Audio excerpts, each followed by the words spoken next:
Hey everybody, it's Eric from epautos.com, your Libertarian car guy, and I'm doing a quick walk around here of the 2017 Chevy Volt, which is a plug-in hybrid. It has a gas engine, as some of you probably know, but for the most part, the operation of the car is powered by electricity, by battery pack and electric motors. To put it in simple terms, the IC engine that's in the car pretty much serves as a kind of onboard Briggs & Stratton generator that feeds electricity to the batteries, and the batteries power the motor, and that's what runs the car.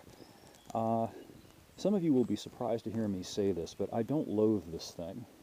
I have written some rants in the past deriding electric cars and hybrids generally as not making much economic sense, and I'm still very ambivalent about them for that reason. They tend to cost a lot of money, and now that gas is affordable again, it's really hard to make an economic case for these things for the most part. But I've been impressed with this Volt, and as I mentioned, this is a 17, so it's been updated from the original. And of course it has a new body, which I think is good looking. They did a really nice job with this thing. Some coolnesses that I'll point out to you if you can see them with my crappy camera here. There's sort of a scalloping here in the hood, which is neat. It kind of goes out like that and kind of goes out like that, and that line is followed in the hood. I don't know whether that has any aerodynamic effect, but it looks cool. It's still a four-seater, as before, which is a plus and a minus depending on what you're after. You know, most sedans have a 3-across bench in the back, or at least have the ability to carry 3 people in the back. This doesn't, because it's got that center console that doesn't lift up and that big hump in between. And that's chiefly because of the layout of the hybrid battery pack and so on. But, you know, hey, if you don't need to carry 5 people or 4 people plus you, it's not a big deal. It's a hatchback, so you've got the cargo room that comes with the hatchback, which is kind of nice. But let me get back to what impressed me about the car. And hang on, bear with me a minute as I get inside the thing. Okay, yesterday was the first day, there we go, that I drove the car, and I started off with a full charge of electricity. The batteries were fully juiced up. And according to the, let me kick it up here, according to the in-car readout I had, and you probably can't see it, there's a little thing here that says EV range, and then you've got your fuel range here. Well, I started out with about 50 miles of range on the batteries, and I thought, you know, that's not going to work.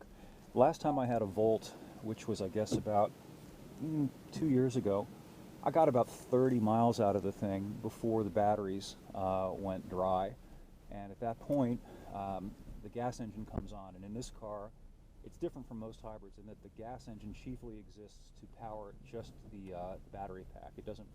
It provides some slight assist to the drivetrain, but it's not, as in other hybrids, a primary source of power. It's a primary source of drive power as such. It's a primary source of electricity, which drives the electric motors. Anyway, I'll get into that in greater detail on the site. But the point is, I was able to take the car from my place out here in the woods all the way down to Roanoke, which is 20-something miles away, then drive around Roanoke, and it was hot, so I had the air conditioner on, and come all the way back up the mountain to the woods. So the round trip was just about 60 miles, and I almost made it. I got within about 5 miles of my place before the batteries depleted, and then the IC engine came on and began to feed electricity to keep me going.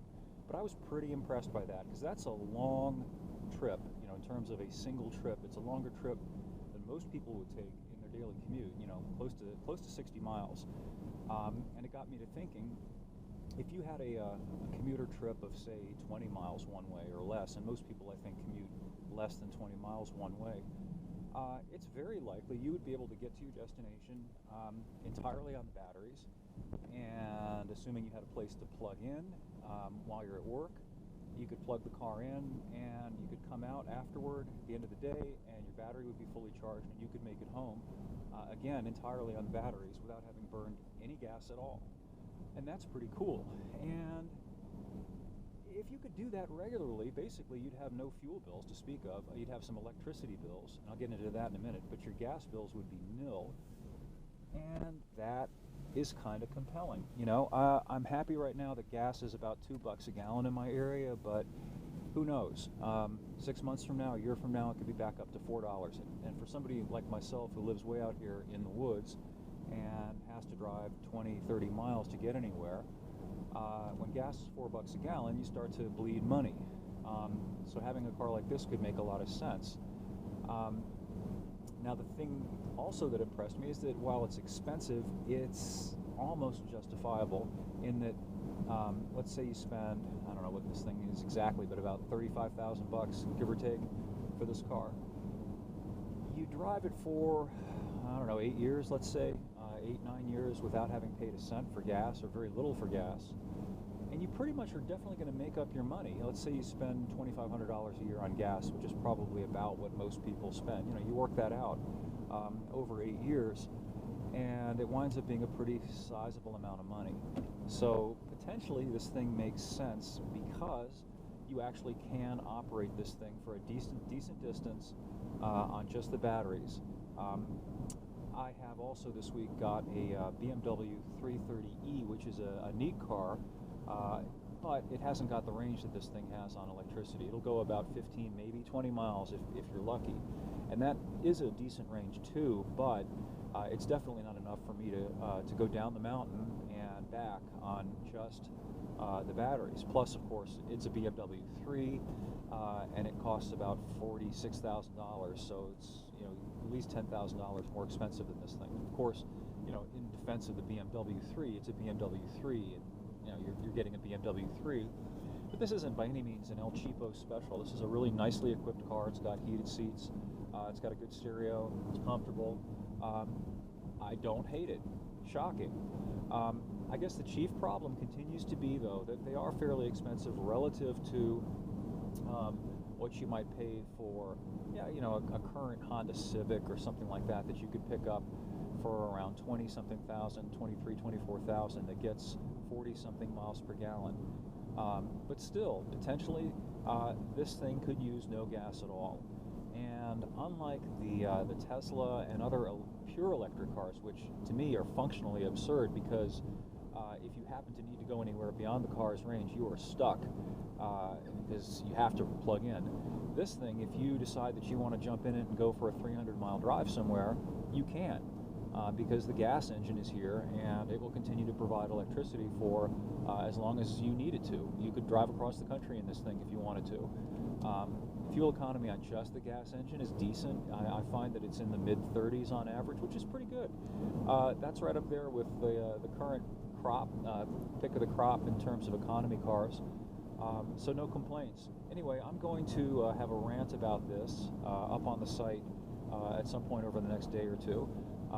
So check over there if you want to read that. And also there is a piece I just posted about this Takata airbag debacle and what they are trying to do to get a handle on it.